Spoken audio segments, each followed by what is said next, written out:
বন্ধুরা, আপনাদের ফোনের স্টোরেজ কি অনেক তাড়াতাড়িতে ভরে যাচ্ছে আর আপনি এই বিষয়টি নিয়ে অনেক বেশি চিন্তিত? তাহলে বন্ধুরা, আমি আজকে আপনাদের ফোনের স্টোরেজ সম্পর্কে কয়েকটি হিডেন ট্রিক্স দেখাবো, যেগুলা যদি আপনি আপনার ফোনের মধ্যে করে দেন তাহলে আপনাকে আপনার ফোনের মধ্যে কোনো রকমের অ্যাপ্লিকেশন ডিলিট করতে হবে না, কোনো রকমের ফটোস ডিলিট করতে হবে না, কোনো রকমের ভিডিওস ডিলিট করতে হবে। কোনো কিছু ডিলিট করা ছাড়াই আপনি আপনার পুরো স্টোরেজটাকে আমার মতো আপনি খালি করে নিতে পারবেন। তো আপনারাও যদি এই ভিডিওটাকে প্রথম থেকে লাস্ট পর্যন্ত দেখেন, এই ট্রিক্স গুলাকে যদি শিখে নেন, তাহলে আপনারাও আপনাদের ফোনের স্টোরেজটাকে এমন ভাবে খালি করতে পারবেন যে জীবনে আপনাদের ফোনের স্টোরেজটি কখনোই ভরে যাওয়ার নাম পর্যন্ত নেবে না। কারণ আমি আজকে এতটাই বেশি অসাধারণ ট্রিক্স আমি আজকে আপনাদেরকে দেখাবো, যে ট্রিক্স গুলি দেখার পর আজকে আপনারা অনেক বেশি খুশি হবেন এবং আপনারা নতুন কিছু শিখতে পারবেন স্টোরেজ সম্পর্কে।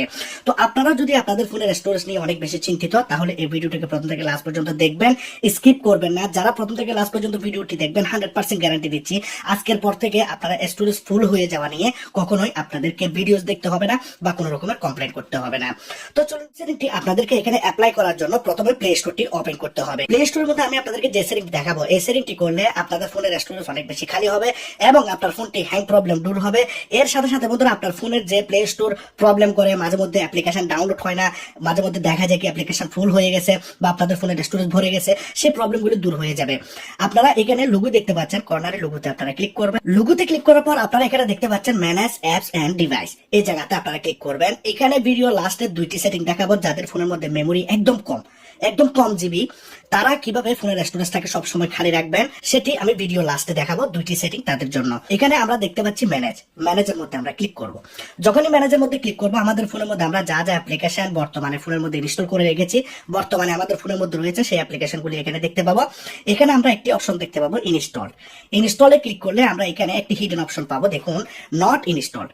আমরা এই নট ইনস্টলের মধ্যে ক্লিক করব। যখনই নট ইনস্টলের মধ্যে ক্লিক করে দিয়েছি, আপনারা দেখতে পাচ্ছেন এখানে অনেক অ্যাপ্লিকেশন রয়েছে। আপনারা দেখতে পাচ্ছেন এই লিস্টটি বন্ধুরা শেষ করতে পারবেন না। আপনি যদি এখানে ফোনটি নতুন কেনার পর থেকে যতগুলি অ্যাপ্লিকেশন আপনি আপনার ফোনে ডাউনলোড করেছেন, ইনস্টল করে আবার আনইনস্টল করে দিয়েছেন, মানে আপনি আপনার ফোন থেকে ডিলিট করে দিয়েছেন, সেই সব অ্যাপ্লিকেশনগুলো আপনি এখানে দেখতে পাচ্ছেন, অনেক অ্যাপ্লিকেশন। তাহলে এই প্লে স্টোর আপনাদের ফোনের এখানে অনেক জায়গা দখল করে রেখেছে। তো আপনি যে কাজটি করবেন, এই লিস্টটিকে আপনারা একদম খালি করে দেবেন। এখানে আপনারা একটি অ্যাপ্লিকেশন রাখবেন না, সব অ্যাপ্লিকেশনকে আপনারা এইভাবে টিক মার্ক দিয়ে এগুলাকে ডিলিট করবেন। এই যে ডিলিট বক্স দেখতে পাচ্ছেন, এখান থেকে আপনারা ডিলিট করে দেবেন। এখন আপনাদেরকে ফোনের মধ্যে 2 নাম্বার ট্রিক অ্যাপ্লাই করতে হবে, যার জন্য আপনি আপনার ফোনের মধ্যে সেটিং অপশন অন করবেন। যখনই সেটিং অপশন অন করবেন, আপনি ফোনের মধ্যে এখানে দেখতে পাচ্ছেন অ্যাপস, বা অনেকের ফোনের মধ্যে অ্যাপ্লিকেশন ম্যানেজার থাকে, এই জায়গাতে আপনি ক্লিক করবেন। যখনই ক্লিক করবেন, অল অ্যাপস এর মধ্যে চলে যাবেন। আমার ফোনের মধ্যে শুধু অ্যাপস রয়েছে। বন্ধুরা, আমি এখন যে ট্রিকটি আমি আপনাদেরকে দেখাবো, এই ট্রিকটিকে যদি আপনারা অ্যাপ্লাই করেন, তাহলে আপনাদের ফোনের অর্ধেক মেমোরি আপনারা খালি করে নিতে পারবেন। মেইন সমস্যাটি বন্ধুরা এখানে, আপনাদের ফোনের মধ্যে এই অ্যাপ্লিকেশন গুলাই আপনাদের ফুল স্টোরেজটাকে দখল করে রাখে। যেমন ধরুন, আপনি এখানে অনেকগুলো অ্যাপ্লিকেশন দেখতে পাচ্ছেন, যে অ্যাপ্লিকেশন গুলোর নিচে এমবি দেখাচ্ছে 192 এমবি, 121 এমবি, 104 এমবি। অনেকের ফোনের মধ্যে 1 জিবি, 2 জিবি, 3 জিবি পর্যন্ত থাকে। আপনারা এখানে দেখুন, নিচে দেখতে পাচ্ছেন 81 এমবি। নিচে যদি আমরা যাই 109 এমবি। ফেসবুক দেখতে পাচ্ছেন 870 এমবি। আরো যদি নিচের দিকে যাই, তাহলে আমরা গুগল দেখতে পাচ্ছি 828 এমবি। আপনি যদি সব অ্যাপ্লিকেশন হিসাব করেন, তাহলে কমপক্ষে না হলে আপনার ফোনের 50 জিবি এই অ্যাপ্লিকেশন গুলাই ব্যবহার করতেছে। এখন আমি আপনাদেরকে দেখানোর জন্য মনে করুন এখানে গুগল অ্যাপ্লিকেশনটি ওপেন করলাম, তাহলে গুগল অ্যাপ্লিকেশনটির এখানে এমবি কত রয়েছে, স্টোরেজে ক্লিক করলে আপনারা দেখতে পাবেন এখানে আমার ফোনের 828 এমবি। এখানে এই গুগল অ্যাপ্লিকেশনটি শুধু ব্যবহার করতেছে, আমি এই গুগল অ্যাপ্লিকেশনটিকে ব্যবহার করি না। তো আমরা প্রথমে কি করব, ক্লিয়ার ক্যাচ করব। তাহলে 30 এমবি আমরা ফ্রি করে দিয়েছি, খালি করে দিয়েছি। ম্যানেজ স্পেস, এই জায়গাতে আমরা ক্লিক করব। এই জায়গাতে ক্লিক করার পর আমরা এখানে দেখতে পাচ্ছি ক্লিয়ার গুগল চার্জ ডাটা, এখানে ক্লিক করব এবং ওকে করব। ওকে করে দেওয়ার পর ক্লিয়ার অল ডাটা, এই জায়গাতে আমরা ক্লিক করব। আগে ছিল 828 এমবি, এখন হয়ে গেছে 584 এমবি। যেমন ধরো প্লে স্টোর আমরা ব্যবহার করি, প্লে সার্ভিস, এগুলাকে শুধু আমরা ক্যাচ ক্লিয়ার করব। গুগল প্লে সার্ভিসটি অবশ্যই আপনাদের লাগবে, সেজন্য শুধু এখানে ক্যাচ ক্লিয়ার করবেন। যে অ্যাপ্লিকেশন গুলোকে আপনি ব্যবহার করেন, যেমন ধরুন আমি এখানে ইমোটাকে ব্যবহার করি, ফেসবুক ব্যবহার করি, তাহলে আমরা স্টোরেজে গেলে এগুলাকে আমরা ক্লিয়ার ডাটা করব না, জাস্ট এখানে ক্লিয়ার ক্যাচ করব। বারবার করে বলতেছি, ক্লিয়ার ডাটা করব না। যে অ্যাপ্লিকেশন গুলাকে ফোনের মধ্যে ব্যবহার করেন, শুধু ক্লিয়ার ক্যাচ করবেন। যে অ্যাপ্লিকেশন গুলাকে ফোনের মধ্যে ব্যবহার করেন না, সেগুলাকে ক্লিয়ার ডাটা করবেন এবং ক্লিয়ার ক্যাচ করবেন। এই বিষয়টি যদি আপনারা করে যান, আপনারা দেখে অবাক হবেন যে এত এমবি আপনারা ফোনের মধ্যে খালি করে নিতে পারতেছেন। এখন আপনাদেরকে করতে হবে এখানে 3 নাম্বার সেটিং। 3 নাম্বার সেটিংটি করার জন্য যেমন ধরুন আমি এখানে একটি অ্যাপ্লিকেশন আমি আপনাদেরকে দেখাচ্ছি, একটি এক্সাম্পল হিসেবে দেখাচ্ছি। ফেসবুকটি 870 MB, কিন্তু ফেসবুকটিকে আসলে 870 MB। এখান থেকে যদি আপনি প্লে স্টোর থেকে অ্যাপ্লিকেশন ফেসবুকটাকে যদি ডাউনলোড করেন তাহলে ফেসবুকটা হয়তো 40 MB বা 50 MB হবে, কিন্তু অ্যাপ্লিকেশনটিকে আপনি যখন আপডেট দেবেন, আপডেট দিতে দিতে দিতে দিতে বন্ধুরা অ্যাপ্লিকেশনগুলি সাইজে বড় হয়ে যায়, আপনাদের ফোনের জায়গাকে এভাবে দখল করে রাখে। সেজন্য এই অ্যাপ্লিকেশনগুলি আপনাদের ফোনের স্টোরেজকে এত বেশি দখল করে নেয়। আস্তে আস্তে অ্যাপ্লিকেশনগুলি ফোনের জায়গা দখল করতে থাকে, অ্যাপ্লিকেশনগুলি বড় হতে থাকে। সেজন্য আপনাকে প্লে স্টোরে যেতে হবে, এখানে কর্নারে লোগোতে যেতে হবে, এখানে আপনি যাবেন সেটিং এ যাওয়ার পর এখানে দেখতে পাচ্ছেন নেটওয়ার্ক প্রিফারেন্স, এই জায়গাতে ক্লিক করবেন। এখানে আপনি দেখতে পাচ্ছেন অটো আপডেট অ্যাপস, এই জায়গাতে ক্লিক করবেন। এখানে আপনাদের ফোনের মধ্যে ওভার এনি নেটওয়ার্ক থাকবে, এখানে ডোন্ট অটো আপডেট অ্যাপসে ক্লিক করবেন এবং ওকে করে দেবেন। যার কারণে বন্ধুরা আপনার ফোনের মধ্যে, আপনি হয়তো জানেন আপনার ফোনে যদি 50টি 100টি অ্যাপ্লিকেশন থাকে, সবগুলা প্রত্যেকদিন আপডেট হতে থাকে। প্রত্যেকদিন এই অ্যাপ্লিকেশনগুলোর কোম্পানি আপডেট লঞ্চ করতে থাকে। আপনাদের ফোনে প্লে স্টোরে যদি ওভার এনি নেটওয়ার্ক যদি এখানে উপরেরটাতে থাকে, তাহলে আপনাদের ফোনের অ্যাপ্লিকেশনগুলো কখনোই আপনাকে এখানে নোটিফিকেশন দেবে না বা আপনার পারমিশন নেবে না আপডেট হওয়ার জন্য। ব্যাকগ্রাউন্ডে আপডেট হয়ে যাবে, আপনাদের ফোনের অ্যাপ্লিকেশনগুলি বড় হয়ে যাবে এবং যার কারণে আপনাদের ফোনের স্টোরেজ দখল করবে এবং আপনাদের ফোনটি হ্যাংও করবে। এখন আমি আপনাদেরকে দেখাবো যাদের ফোনের মধ্যে মেমোরি কম, তাহলে তারা কি করবেন মেমোরিকে খালি করার জন্য বা সবসময় খালি রাখার জন্য।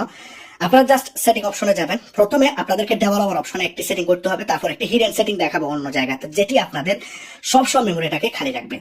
আপনারা প্রথমত আপনাদের ফোনের মধ্যে ডেভেলপার অপশনটি অন করবেন। ডেভেলপার অপশন আমি আগে থেকে অন করে রেখেছি, যদি অন করতে না পারেন অ্যাবাউট ফোনে যাবেন। অ্যাবাউট ফোনে গিয়ে ভার্সনের উপরে ক্লিক করবেন। অনেকের ফোনের মধ্যে ভার্সনে ক্লিক করতে হয়, অনেকের ফোনের মধ্যে উপরে দেওয়া থাকে বিল্ড নাম্বার। এখানে এভাবে আপনারা দ্রুতভাবে 8টি 10টি ক্লিক করবেন, আপনাদের ফোনের মধ্যে ডেভেলপার অপশন অন হয়ে যাবে। যদি পাসওয়ার্ড বা পিন চাই, স্ক্রিন পাসওয়ার্ড, সেটি আপনারা দিয়ে দেবেন। এখন আমার ফোনের মধ্যে আমি ডেভেলপার অপশনটি অন করে নিয়েছি। একটু তাড়াতাড়ি বলতেছি কারণ ভিডিওটি লম্বা হয়ে যাচ্ছে। এখানে আপনারা নিচের দিকে চলে আসবেন। এখন দেখুন force allow apps on external. তাহলে আপনারা আপনাদের ফোনের মধ্যে একটি মেমোরি কার্ড লাগাবেন। মেমোরি কার্ড যখন আপনি লাগাবেন, এক্সটার্নাল যেটি স্টোরেজ আমরা বলে থাকি সেটিকে আপনি লাগাবেন এবং ফোনের মধ্যে এই বাটনটিকে অন করে দেবেন। তাহলে এই বাটনটিকে অন করে দেওয়ার পর আপনি এখন থেকে যে অ্যাপ্লিকেশনগুলি প্লে স্টোর থেকে ইনস্টল করবেন, সেই অ্যাপ্লিকেশনগুলির সব ধরনের ডাটা এবং সেই অ্যাপ্লিকেশনটি সহ আপনার ফোনের মেমোরিতে গিয়ে জমা হবে। আপনার ফোনের স্টোরেজটি ফুল হয়ে যাবে না। আপনার যেটি অরিজিনাল স্টোরেজ ফোনের, সেটি বন্ধুরা এখানে ফুল হবে না, যার কারণে আপনার ফোনের কোনো রকমের হ্যাঙ্গিং প্রবলেম দেখা যাবে না এবং আপনার ফোনের স্টোরেজটি সবসময় খালি থাকবে। এখন আমি আপনাদেরকে দেখাবো লাস্ট এবং সবচাইতে বেশি ফায়দাজনক যে সেটিংটি, সেই সেটিংটি। আপনারা এখানে প্রথমত আপনাদের ফোনের মধ্যে একটি অ্যাপ্লিকেশন দেখতে পান, অ্যাপ্লিকেশনের নাম হচ্ছে গুগল ড্রাইভ। দেখুন এই অ্যাপ্লিকেশনটি একদম সিকিউর, আপনি মরে যাওয়ার পরও কিন্তু এখানে যেগুলো স্টোর করবেন সেগুলো থেকে যাবে। দেখুন আমি এখানে অনেকগুলো ফটো, অনেক কিছুই আমি এখানে স্টোর করে রেখেছি, কিছু রেকর্ডিং আপনারা এখানে দেখতে পাচ্ছেন। এখানে আপনারা যে প্লাস চিহ্নটি দেখতে পাচ্ছেন, এই জায়গাতে ক্লিক করবেন। এখানে দেখতে পাচ্ছেন আপলোডের মধ্যে যাবেন। আপলোডে গিয়ে এখান থেকে আপনারা যে ভিডিওগুলি সবচাইতে বেশি ইম্পর্টেন্ট, সেই ভিডিওগুলোকে আপনি এখানে স্টোর করে রাখতে পারবেন। এখানে আপনি 15 GB পর্যন্ত ফ্রিতে পাবেন। আপনি দেখতে পাচ্ছেন আমি 72% অলরেডি ইউজ করে রেখেছি, আরো 10 GB খালি রয়েছে। আপনারা দেখতে পাচ্ছেন 15 GB এখানে আপনাকে ফ্রিতে দেওয়া হবে। আপনি চাইলে আরো মেমোরি এখান থেকে বাই স্টোরেজে ক্লিক করে আপনি চাইলে আরো মেমোরি এখান থেকে এক্সট্রা কিনে নিতে পারেন। আপনাকে প্রথমত এখানে সাইন ইন করতে হবে। আমি দেখেন সাইন ইন করে রেখেছি আপনাদের জিমেল আইডি দিয়ে। এখানে আপনারা ক্লিক করলে সাইন ইন আসবে, আপনাদের জিমেল আইডি ক্লিক করে দেবেন, সাইন ইন হয়ে যাবে। এটি একদম সহজ। তো আপনি যে কাজটি করবেন, এখানে গুগল ড্রাইভের মধ্যে যে ফটো ভিডিওস গুলো এখানে নিয়ে আসবেন, সেগুলাকে নিয়ে আসার পর আপনি আপনার ফোনের গ্যালারি থেকে সেগুলাকে ডিলিট করে দেবেন। ফটো ভিডিও গুলাকে ডিলিট করে দিলে বন্ধুরা আপনাদের ফোনের স্টোরেজ খালি হয়ে যাবে, আপনার এই গুগল ড্রাইভের ভিতরে সেই ফটো ভিডিওগুলো সেভ হয়ে যাবে। তো এই ট্রিকটি আশা করি আপনাদের অনেক বেশি পছন্দ হয়েছে। এই ভিডিওটি যদি একটু লম্বাও হয়ে যায়, তবু আপনারা এই ভিডিওটি দেখার পর আপনাদের ফোনের স্টোরেজের যাবতীয় প্রবলেম আপনারা ঠিক করে নিতে পারবেন। তো কেমন লাগলো জানাবেন। ভিডিওটি যদি ভালো লাগে লাইক করবেন, কমেন্ট করবেন, শেয়ার করবেন।